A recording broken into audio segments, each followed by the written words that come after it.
আমরা যদি বিরোধে লিপ্ত হই তাহলে পরাশক্তিগুলোর সুবিধা তখন আমাদের কাউকে দিতে হবে ট্রানজিট, কাউকে দিতে হবে সেন্ট মার্টিন, কাউকে দিতে হবে দেশের অর্ধেক। 24-এর ছাত্র নাগরিক অভ্যুত্থানের পরেও যদি সেই বিরোধ আমাদেরকে খায় তাহলে এতগুলো তাজা জেনজির রক্ত বৃথা যাবে। চিল্লায় বলো ঠিক কিনা?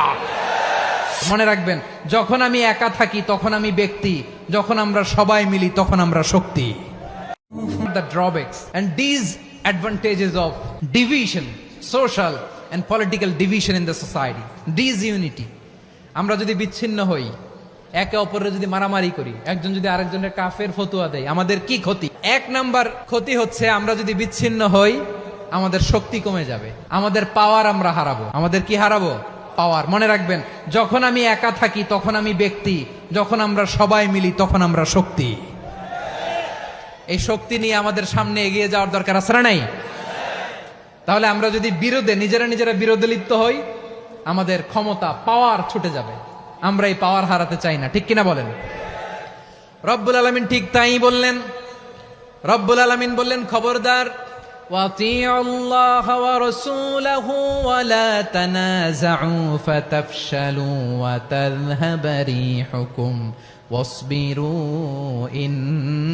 ইন্নাল্লাহা মা'আস সাবিরিন। আল্লাহর আনুগত্য করো, নবীর আনুগত্য করো, কিন্তু খবরদার নিজেরা বিরোধে লিপ্ত হয়ো না, নিজেরা মারামারি করো না, তাহলে তোমাদের শক্তি কমায় দিবে কে?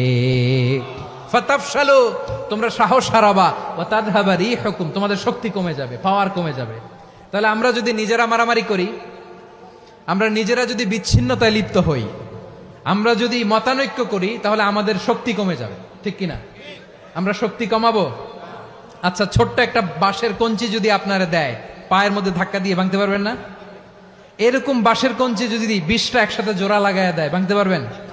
কথা বোঝে নাই মনে হয়। চিকন একটা বাঁশের কঞ্চি দিলে ভাঙা যাবে না? এরকম চিকনই 20টা বাঁশের কঞ্চি একসাথে লাগাই দিলে ভাঙতে পারবেন? কারণ যখন আমি একা থাকি তখন আমি ব্যক্তি, যখন আমরা সবাই মিলি তখন আমরা শক্তি। আমরা যেন শক্তি না হারাই। আমরা বিরোধে লিপ্ত হলে আমাদের শক্তি কমে যাবে। এই হচ্ছে 1 নম্বর ডিসঅ্যাডভান্টেজ। 2 নম্বর ডিসঅ্যাডভান্টেজ হচ্ছে আমরা নিজেরা বিরোধে লিপ্ত হলে অন্যরা আমাদের মাথায় কাঁঠাল ভেঙে খাইতে সুবিধা হয়। কথা বোঝেন নাই? আমরা যদি বিরোধে লিপ্ত হই তাহলে পরাশক্তিগুলোর সুবিধা তখন আমাদের কাউকে দিতে হবে ট্রানজিট, কাউকে দিতে হবে সেন্ট মার্টিন, কাউকে দিতে হবে দেশের অর্ধেক। চিল্লায় বলো ঠিক কিনা?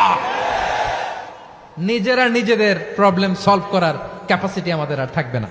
নিজেরা বিরোধে জড়ালে পরাশক্তিগুলো আমাদের